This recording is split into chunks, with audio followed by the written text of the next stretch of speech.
Hello বন্ধু, আজকে আমার দুপুরের তরকারির মেনু দেখুন।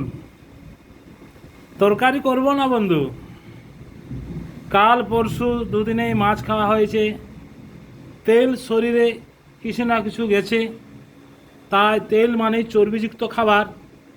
আর এই বয়স হয়ে গেলে চর্বি মানে রক্তের মধ্যে কোলেস্ট্রল মানে বাড়তে পারে। তাই শুধু আজকে দেখুন বন্ধুরা, হয়তো আপনারা খাবেন না কিন্তু আমাকে খেতেই হবে। এই বেগুন আর এই টমেটো আর এই ঢেঁড়স আর সাথে আছে কাঁচা লঙ্কা, এগুলো ভাতে দিয়ে দেবো।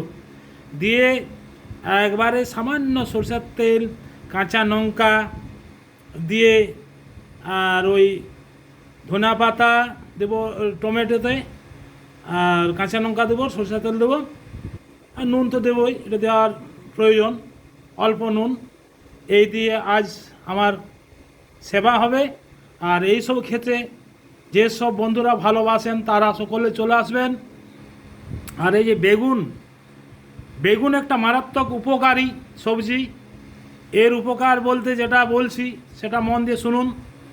যদি কারো কোষ্ঠকাঠিন্য থাকে, পায়খানা পরিষ্কার হয় না, তাহলে হয়তো কষ্ট হয়, মলদ্বার দিয়ে রক্ত বেরিয়ে যায় পায়খানা করার সময়, তাহলে বন্ধু এরকম বড় দেখে ভালো বেগুন সেদ্ধ করে খাবেন, আপনার কোষ্ঠকাঠিন্য দূর হয়ে যাবে।